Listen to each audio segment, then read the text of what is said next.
first of all, as we think about Zephaniah, we think about the king under which he brought his prophetic message, and in his case, it would be Josiah.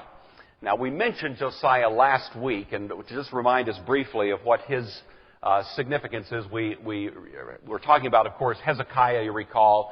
Hezekiah dies about 686. He was remembered as a very good king. Unfortunately, his son, Manasseh, who comes to the throne at about 13 years of age, is not so good. Manasseh is really distinguished probably as the worst king, the most wicked king of all of the kings of Judah. So he is to Judah what Ahab was to Israel. Sets the bar about as low as could be imagined. He is described by the Old Testament historians as one that made innocent blood flow in the streets, probably referring to the prophets of God who were executed by wicked Manasseh. He is the one who didn't simply compromise with pagan religions, but gave himself wholeheartedly to them, abandoning utterly the worship of Yahweh, of Judah, and giving himself over in a really complete and total surrender of himself to paganism.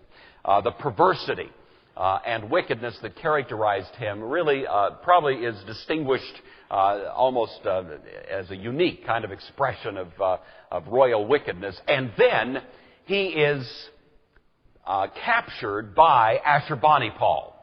Ashurbanipal, the greatest king of Assyria, the king that had the most vast empire. This is the culmination of the Assyrian domain, captures Manasseh. Don't know exactly why. The Old Testament is somewhat oblique on exactly what the circumstances were, but we know that Manasseh was hauled off to Assyria, put in a dungeon right in Nineveh, and left there. We don't know if it was a dungeon, I'm filling that in, but we know he was in prison, and it was probably not real pleasant circumstances.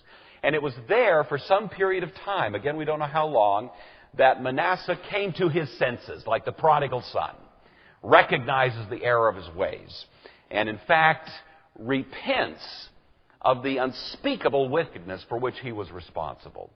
One of those remarkable little forgotten details, really, in the Old Testament. He's reinstated by Ashurbanipal, presumably, in fact, we can say virtually certainly, on the condition that he would be a faithful tributary to Assyria. So Manasseh comes back, assumes his control of Judah, but does so as a puppet, more or less, of Ashurbanipal and Assyria, paying tribute. And the last few years, then, of his reign are relatively good. He's not harassed by the Assyrians, and indeed he lives out, at least by the Old Testament record, a reasonably virtuous concluding few years of his reign. Unfortunately, that little good tag at the end of his reign doesn't undo the damage of the earlier years. He doesn't come back as a reforming king. He doesn't really try to undo the damage, but he simply, at least for himself and for the public image that he portrays, goes a different direction, and for that we can be grateful. He dies then in 642.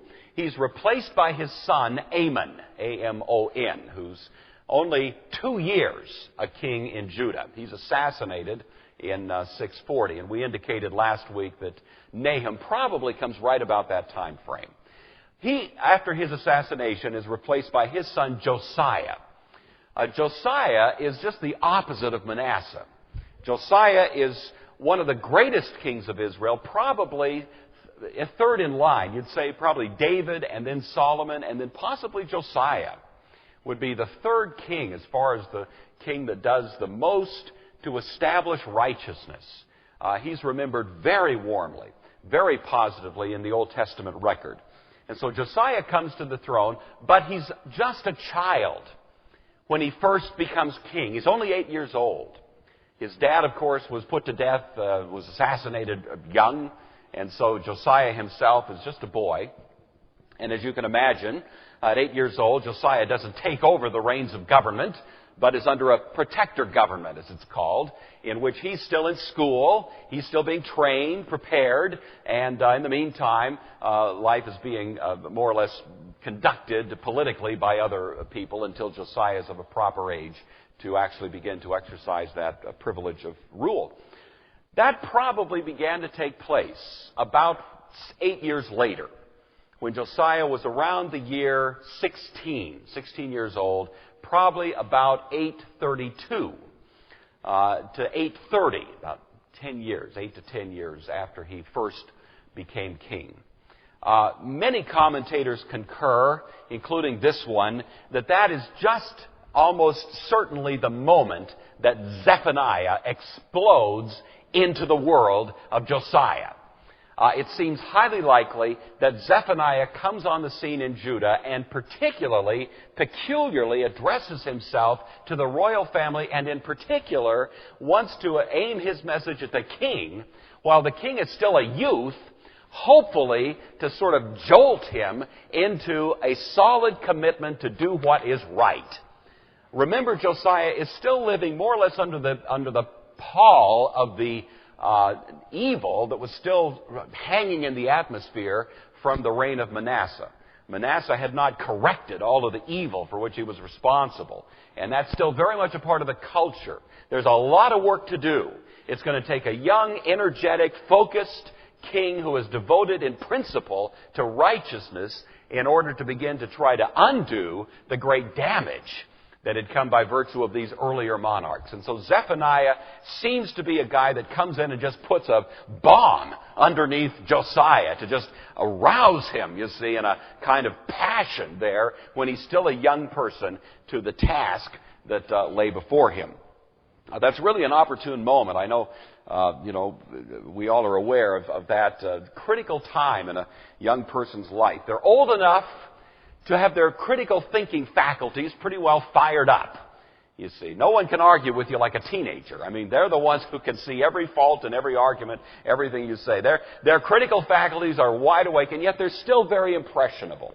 They're not a child anymore, but they haven't frozen themselves into the attitudes that will probably be there like concrete, for the rest of their adult life. They're still moldable, and yet they're virtually on the cusp of being adults. What a time. You see, when he's probably 18, 16, something like that, to have a figure like Zephaniah come in and really impact him in that way. I've thought about that lately. Most of you know that I'm teaching these days at a school, and this is the very age group I'm dealing with day in and day out. And it's just such a delight. Candy's getting sick of me coming home every night. How was your day? It was wonderful. I'm having the time of my life. I didn't know you could work and be so happy, so I'm really, really just beside myself with excitement over this little change of career. But it's these kids at this age, who really are just wanting to figure it out. And they're like sponges on the one hand, and yet they don't just take things gratuitously. You have to hammer your points home a little bit. And Zephaniah was just the fellow to come and do that in the case of Josiah. If you know the story of Josiah, you know that this, together with some other forces, really did establish him as a remarkable king. One of the things he began to do immediately in his effort to reform life in Judah was to basically authorize and help to fund a complete refurbishing of the temple, which had really fallen into unhappy disuse over the years. All kinds of pagan symbols and artifacts had crowded their way into the sacred precincts there. And now Josiah particularly authorizes that there should be a refurbishing of that great facility. It was still Solomon's temple, but at this point it needed some work. And so the people joyfully contribute to the project. They go in, they're shoveling, stuff out the back door and cleaning it up. And in the process of doing that, they come across what is simply called a book. A book that had been gathering dust there in the temple. And the priest and the others who were involved in this project find this book. Now, we're never told exactly what the book is, but we are pretty safe in saying that it was some part of, or the entirety of the Torah, which had probably become a pretty neglected piece of literature by this time. And this book is discovered. The priests read it. The priests are stunned in a sense, realizing how deep and significant this message is. They take the book to Josiah, probably a little nervous, because they know that this young, passionate king is going to be impacted by this reading of this book, but they take it, if you read the text there in Chronicles, it's the conversation goes something like this. O King, we've faithfully and diligently done the things you've told us to do. The work is proceeding with all due diligence, and everything's looking good. And, oh, by the way, we found this book. You might want to take a look at that. And so anyway, Josiah says, oh, interesting, a book. Read it to me.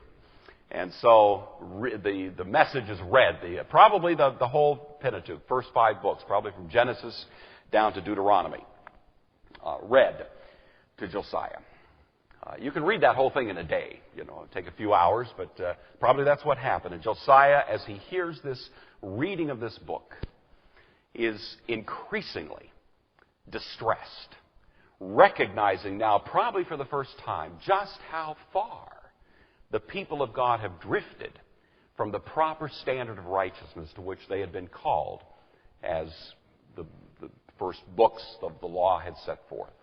By the end of the reading, Josiah is said to have stood up and in the ancient Near Eastern form rent his garments and wept, you see, as he realizes the shocking disregard of God's law for which they've been responsible. At that point, he wonders in his own mind whether it may be too late. Have they already gone too far off the edge so that no amount of turning, repenting, redoing, fixing could ever obviate this almost inevitable judgment that must be in the pipeline, aimed at Judah? He sends off to Huldah, who's a prophetess residing in Jerusalem. We don't know anything about her except she just pops up at this one occasion, but apparently she was a known person. She's called a prophetess. Not the only female prophet, by the way, in the Old Testament. Isaiah's wife is called a prophetess. Deborah was a prophetess of sorts. We have the implication, certainly, that there are females in that role in the Old Testament. Huldah has this unique opportunity, however, to give this response. Josiah sends off to her through messengers and says, in effect, is it too late? He's thinking particularly about Leviticus 26 and Deuteronomy 28. You should read those. Those are the judgment texts. Those are the texts that describe in ghastly terms what will happen to the people if they neglect to seek to obey God's law. And those 2 chapters are the covenant sanctions that are brought to bear against the people of God. They're described in very vivid terms. And so I'm sure that's what was ringing in his mind. And he sends to Huldah and says, is it too late? Huldah addresses the messengers who have come to her house and says to them, go and tell the man who sent you. Yes, it's too late. The wickedness of this people has been so weighty, especially the wickedness of the people as they were willingly following Manasseh. Even though Manasseh repented, the people, the critical mass of this culture has become so given to evil that judgment has now become inevitable, unavoidable. You cannot escape it. But, Huldah adds, I have seen Josiah's weeping. I have seen Josiah's renting of his garments, the true, sincere grief that he has expressed over the sad state of affairs among this people. And for that reason, the judgment will not come during his reign. That there will be blessing during his reign. But the judgment must come. And of course, the judgment did come eventually with the Babylonians at a later time. So this is... now you would think, if you were Josiah, and you got that message, here are the people, they come back and they say, well, Josiah, there's good news and bad news. Huldah says, the bad news is that judgment's bound to come, and so there's nothing you can do, no matter how Herculean your efforts to avoid it, it's just going to happen. But the good news is it's not going to happen during your lifetime. You might think Josiah would sort of kick back at that point and say, well, that's good. I guess I'll just kind of relax here because obviously there's nothing I can do to avoid it. And in effect, I've been promised it won't happen during my lifetime, so that's it. But Josiah, his behavior would make you think that the message he had heard was that if he could move heaven and earth, if he could do the impossible, then he still might talk God out of this judgment that had been promised. And in any event, Josiah's efforts are just unbelievable. And the description, it goes into great length there, and you should read that in Chronicles and Kings both. And it really does, talk about the great heroic efforts that Josiah brought to bear. And indeed, it was a time of some great blessing. I might mention that Zephaniah, who sort of jump-started Josiah's reforming efforts, only shows up in a flash, and he's gone. We don't have any impression that Josiah had a ministry that went on over a protracted period of time. However, in Josiah's 13th year, another young contemporary by the name of Jeremiah comes onto the scene of history and seems to be the prophet for the long haul. You almost get the feeling that Zephaniah started the engine, got things going, and he disappears. And Jeremiah, capitalizing on that momentum then, is the prophet who really accompanies Josiah through his years. And indeed, Jeremiah continues over many years into the future, through the collapse of Jerusalem in 586 and beyond, to be the principal prophet that's continuing to have his labors at that time. So it begins with Zephaniah and continues with Jeremiah. We're particularly interested in Zephaniah. Just one concluding remark about Josiah, and then we'll get to the book. Josiah does have a very good and successful reign for many years. However, in the year 608, he comes to a fairly early and somewhat tragic end. This would be when he was about 40 years old. And you recall last week we were telling the story of Assyria. You recall that in 627, Ashurbanipal died, was replaced by his son Sarakas, not nearly a man of such caliber as was Ashurbanipal. That year, 627, is also the year that Jeremiah, by his own description, first comes to Judah. So those two events coincide. Ashurbanipal is off the scene. Sarakas, of course, is not nearly the king that Ashurbanipal had been. And as we said last week, in 615, the dual attack from the Medians from the east, that'd be contemporary, basically Iran, under the king Cyaxares, and the Babylonians in the south under Nabopolassar bring a joint campaign against the Assyrians. They force them back into Nineveh, and as we were talking last week, Nineveh falls in 612. Goes up in flames.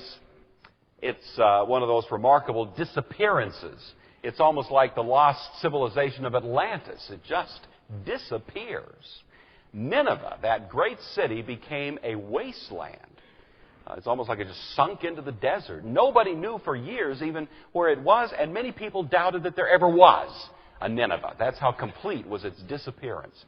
It was not actually found until the mid-1800s by Henry Austin Layard, as we mentioned last week. Anyway, when Nineveh disappears, there is one surviving king. He doesn't have an empire to rule over anymore, but he is a 12-year-old named Ashur-uballit. He escapes, as it were, out the back door of Nineveh to a city called Haran. Haran, you recall, has been there ever since Abraham's day. Abraham stopped off at Haran for a few years on his way to Canaan. So Ashur-uballit is there in Haran. However, the Babylonians, who had just defeated Nineveh, marched to Haran, so Ashur-uballit then escapes to another little town called Carchemish, which is on the Euphrates, just to the north of Judah, up north of Syria. While there, he telegraphs the new king of Egypt, whose name is Necho, N-E-C-H-O, is the way it's usually spelled, Necho, the son of Psammatichus, who'd been a long, prosperous king in Egypt. Necho is a young buck, and he gets this word from Ashur-uballit, "Come and rescue me." Ashur-uballit is about 12 years old. Necho thinks if he goes and rescues the king, the surviving king of Assyria, he may be able to sort of recreate Assyria, and Necho himself might be able to play prominently in the, as it were, riches that would come as a result of reinstating Assyria. So, Necho musters an army, this is in 608, and begins to march north from Egypt to Carchemish, which means he has to march right through or past Judah, which happens to be where Josiah is reigning.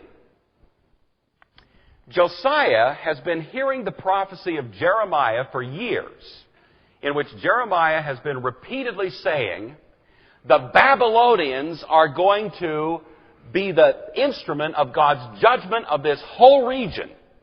Not only Judah, but Egypt, Phoenicia, Tyre and Sidon, the Moabites, the Edomites, the Perizzites. They're all going to come under the Babylonian rule. Josiah has been hearing that. He's believing it. And therefore, even though Babylon is an evil empire, in a sense, Josiah identifies Babylon with God's purposes, you see. This is, by the way, why Habakkuk was so upset. We'll look at him next week. Habakkuk complains, why are you using people less righteous than us to judge us? That was his complaint. But that's what God was doing. Sometimes God acts that way. God will use those less righteous to judge those more righteous, to get them into line. That was what was going to happen. So Nebuchadnezzar, the Babylonians, so said Jeremiah, would come through and really be a means of judging that whole region. Josiah heard that. Now he hears that Necho is going to confront the Babylonians at Carchemish, and probably believing that he was fighting for the angels, Josiah musters his little Judite army to go out and meet the mighty powers of Necho and the Egyptians.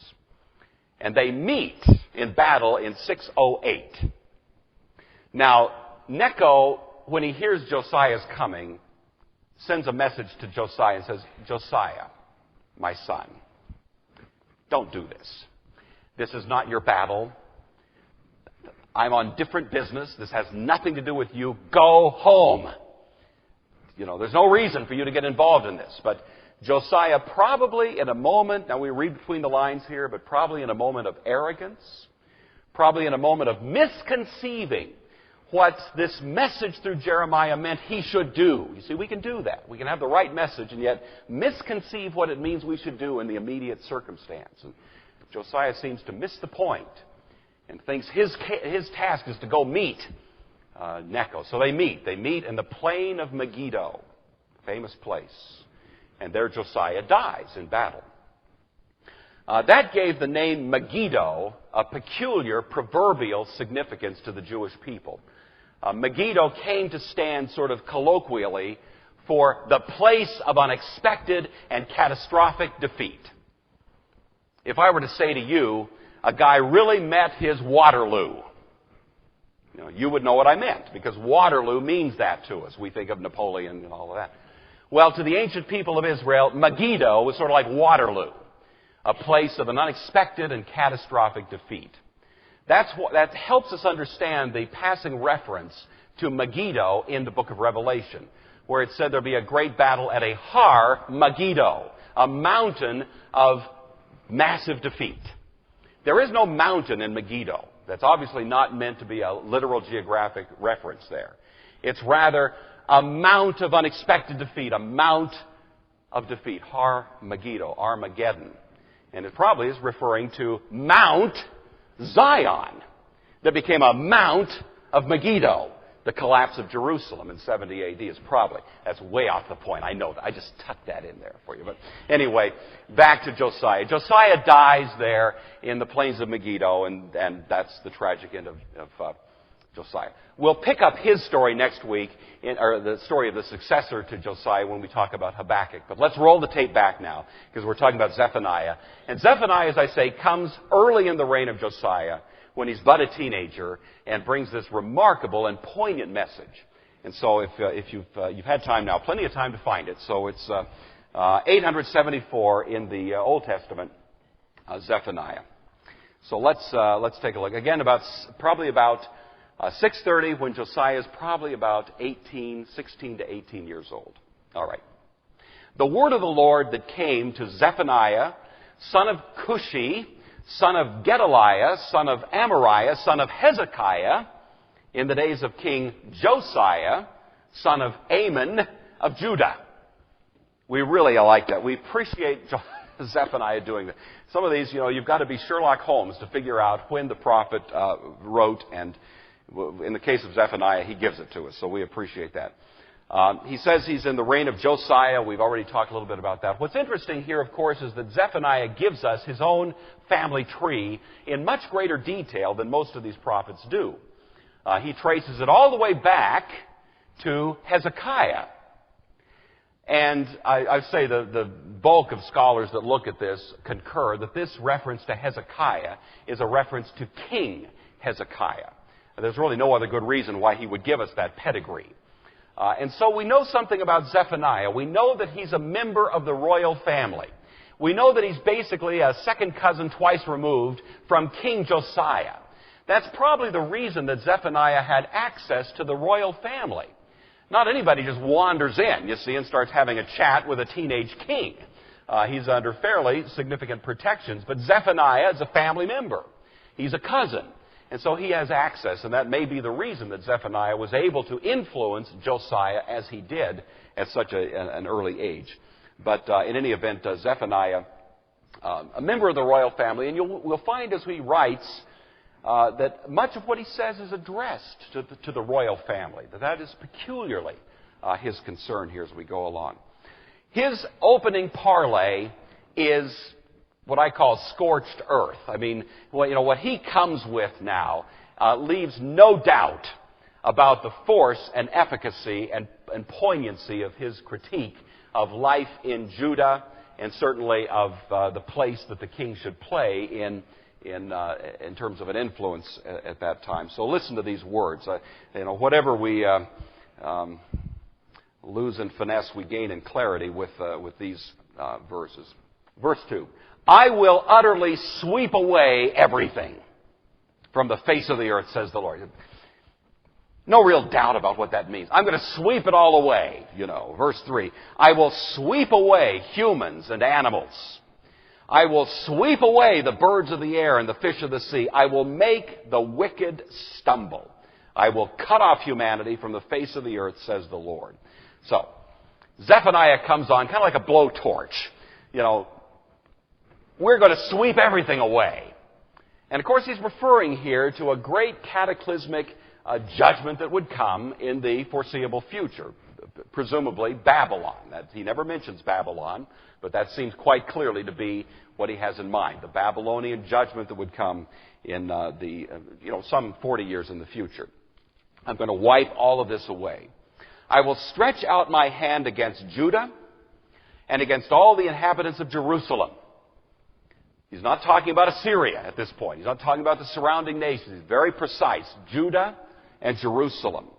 I will cut off from this place every remnant of Baal and the name of the idolatrous priests. That word Baal, of course, is kind of a generic word for God that applied to the Canaanite deities. There was not any particular distinct god Baal as such, but it actually was sort of an inclusive word that incorporated many different deities. And so all of these are swept into that broad genus there, Baal. And he's going to cut off all of that, the pagan religions that surrounded the people of God. Those who bow down on the roofs to the host of heaven. You see, worshiping the celestial bodies and so on, which again was prohibited to the Jewish people. Those who bow down and swear to the Lord, but also swear by Milcom. These are the inclusivists of the ancient world, the pluralists. Well, we worship God, but we also worship these others. Kind of cafeteria religion, pick and choose what you like. So they certainly included the Lord in the pantheon of deities that they sought to respect, but they also included Milcom and other forms of pagan deities as well, trying to give equal opportunity worship to all of these religions together. God, the God of the Bible doesn't like that. He doesn't appreciate that because no other deity is worthy of mention in the same breath with Yahweh. He's the true God. He's the only one. These others are an insult to even suggest that they're in the same class or should be named in the same breath of worship with the only true God. And so there's no room for that sort of activity here. Those who have turned back from following the Lord, who have not sought the Lord or inquired of Him. So this first paragraph really not too tough to digest. This is a message of impending judgment and doom, and it comes to young Josiah when he is probably at a moment of very deep impressionability to hear that and to act on it. And he has good years in front of him. He hasn't already wasted his life like Manasseh had, you see. Manasseh's repentance was good, but it was too late to undo the damage. But Josiah, he actually can kind of start from scratch and do something good. All right, beginning at verse 7. Be silent before the Lord God, for the day of the Lord is at hand. The Lord has prepared a sacrifice. He has consecrated his guests. It's an odd expression. We usually think of preparing sacrifices for the Lord. But here, the Lord prepares a sacrifice, you see. The Lord is the one doing the sacrificial offering. So we wonder, I wonder what the sacrifice is going to be. Verse 8. And on the day of the Lord's sacrifice, I will punish the officials and the king's sons, and all who dress themselves in foreign attire, compromising with the pagan nations of the world. What's going to be sacrificed? The noble family, Zephaniah's cousins, the king's sons. You see, that's sort of a generic term for all of those who were part of the nobility, especially the male nobility. Josiah at this point probably had no sons. He's only 18. But there was certainly a kind of cluster of noble men, you see, younger and older. All of them had given themselves over to a form of life that was not exemplary, was not righteous. And Josiah, this was his opportunity to step apart from them, to not be swept along in peer pressure with a kind of status quo, compromised, watered down, negotiated sort of religious faith, but to really set a new standard here. And this warning that God was going to sacrifice, and it's going to be this very noble family that would be the sacrificial offering, should reach his psyche there in a big way. On that day I will punish all who leap over the threshold, who fill their master's house with violence and fraud. Leaping over the threshold was a Philistine practice in connection with their god Dagon. Whenever they entered the temple of Dagon, they would always step over the threshold. It was just a little superstitious practice. Actually, it's explained back in the first part of 1 Samuel. But nevertheless, it was associated then with pagan practice. And now these people were actually using that kind of practice ostensibly in the worship of Yahweh, you see. And all of that represents a compromise that has to go. Verse 10. On that day, says the Lord, a cry will be heard from the fish gate, a wail from the second quarter. This entire paragraph is saying that the commercial markets, the great revenue centers of Judah and Jerusalem, would also be judged. And so most of these references have to do with the marketplace. A wail from the second quarter, a loud crash from the hills, the inhabitants of the mortar wall, for all the traders, you see, the commercial ventures, have perished. All who weigh out silver or are cut off. So all of this, Jerusalem was a very important economic center at that time. It was really a crossroads in the ancient world. Travel back and forth to Egypt and Ethiopia, east and west. All of it tended to go through Jerusalem. And so the revenue was huge, and that is, of course, all going to perish as well, according to Zephaniah. At that time I will search Jerusalem with lamps. I will punish the people who rest complacently on their dregs, as it were, on their laurels, and who say in their hearts, the Lord will not do good, the Lord will not do harm. This is the kind of faceless, sort of empty, amorphous deity everybody wants to worship. Virtually everybody believes in a higher power. You ever notice that? Well, you believe in some kind of higher power, don't you? Oh, sure. Higher. Well, how threatening is a higher power? You see, a higher power doesn't do good, doesn't do harm. It's just sort of out there. No name, no face, no nothing. The kind of God that you can control, you can manipulate, because it's no immediate threat to you. Yahweh's not that way. Yahweh has a name, He has a face. He has, you see, that kind of intrusive quality that shows up and by His glory incinerates those things that are His enemy. Well, these people weren't worshiping that sort of God. They were worshiping a God that was no threat. He won't do good, He won't do harm. We can do what we want. If I live a virtuous life, doesn't matter. If I live an evil life, God won't notice.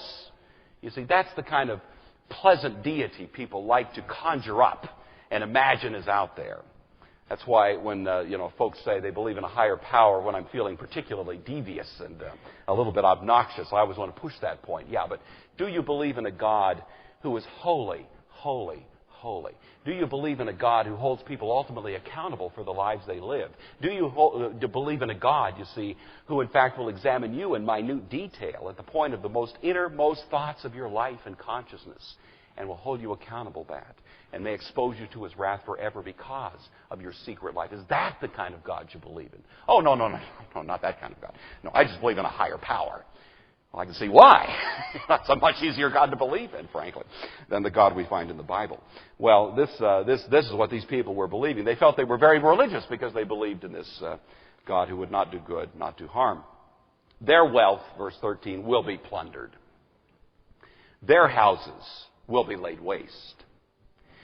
Though they build houses, they shall not inhabit them. Though they plant vineyards, they shall not drink wine from them. These great commercial ventures that were so much a part of the life of Judah at that time would all come crashing down. All right, one more little section here, and then we'll... In fact, let's do this because the time's getting away. The next chapter, chapter 2, the rest of chapter 1, and especially chapter 2, Zephaniah does include in the target of his concern surrounding nations. Babylon was not simply going to, come and destroy Judah and Jerusalem, but the surrounding nations would also come within the scope of its conquest. So if you scan through chapter 2, you'll find the surrounding nations are mentioned. Look down at verse 4. For Gaza shall be deserted, and Ashkelon shall become desolation. That's the Philistines. If you drop down to verse 8, I've heard the taunts of Moab and the revilings of the Ammonites. You see, those are surrounding nations. Verse 12, you also, Ethiopians, shall be killed by the sword. All of these came within the ambit of the Babylonian conquest under Nebuchadnezzar in particular. Notice verse 13 in particular, especially in light of our conversation last week. He will stretch out his hand against the north and destroy Assyria. You see.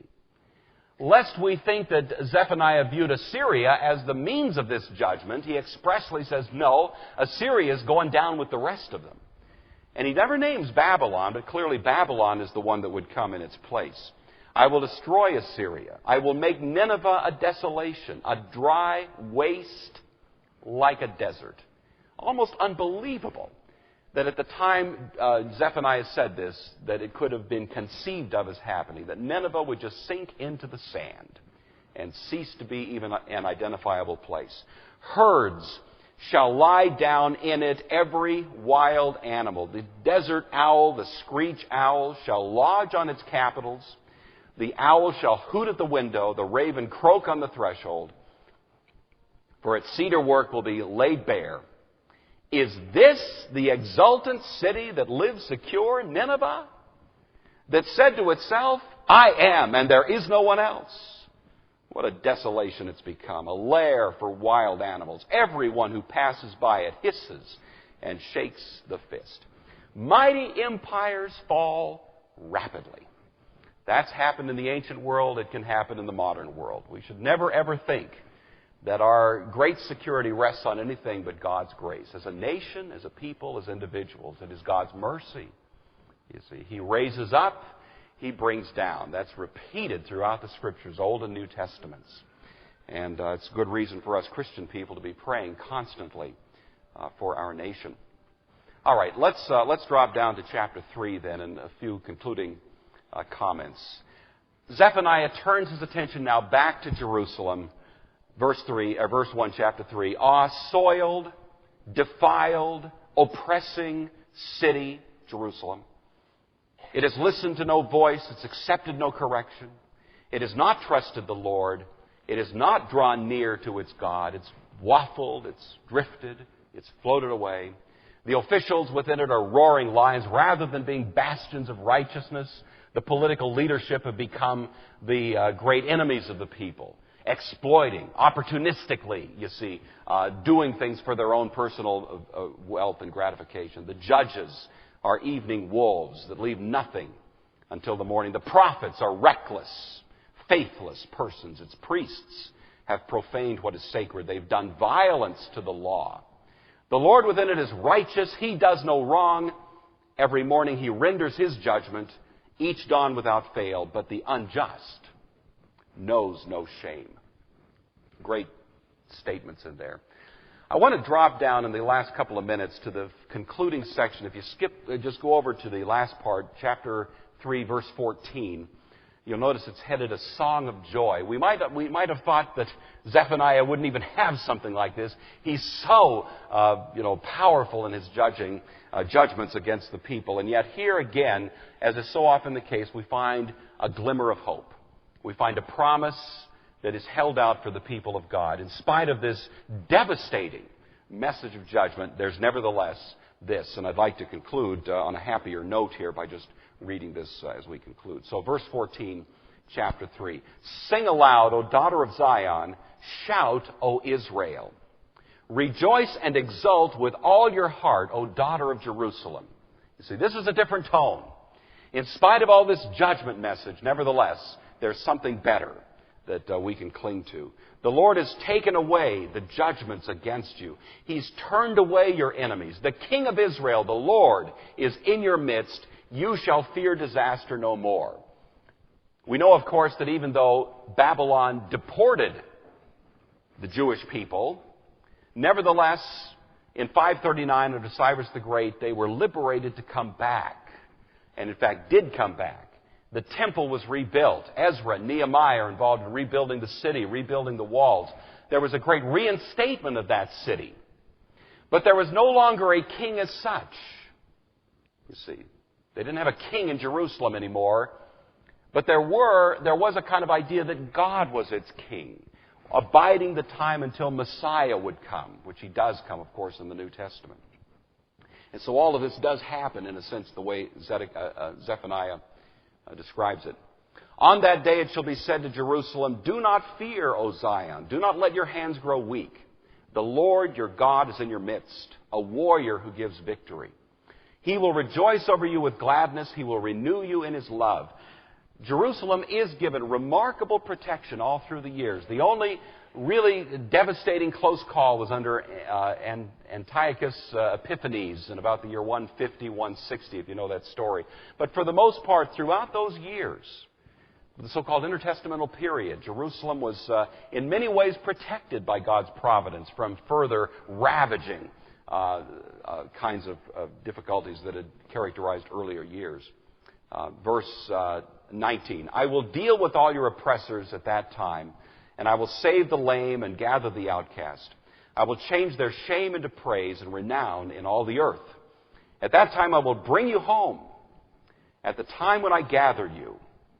For I will make you renowned and praised among all the peoples of the earth when I restore your fortunes before your eyes, says the Lord. If I'd been a little bit more thoughtful in budgeting my time, I'd like to tell you about how well Alexander the Greek treated these people and how he authorized a great deal of efforts that were actually good for the people of God. In many ways, those statements are fulfilled brilliantly in the succeeding years, certainly culminating in that moment when Christ Himself came as the great Redeemer of the people of God. Let's have a word of prayer and we'll be dismissed. Father, we're grateful again for this remarkable privilege that we have of surveying the Scriptures, and particularly we thank You this morning for this courageous nobleman who brought a message that was certainly not a popular one, not a message that they wanted to hear in those days, certainly not a message we are particularly inclined to hear today, and yet we know it happened to be Your truth then, and there may be some sense in which it's Your truth today for us as we look out on the landscape of our lives and international conflicts. So all we can do in all of that is turn to You and open our hands and hearts to You and thank You that You are the sovereign God, the Lord of history. and that whatever the outcome may be in any given moment, that you are going to be glorified in it. And for that, we can rightly and enthusiastically pray, and pray that we will be those who at the same time rise to whatever courageous message or task you may call us, doing it in the name of Christ. We give you thanks for it. We pray your continued blessing on us now in the name of Jesus.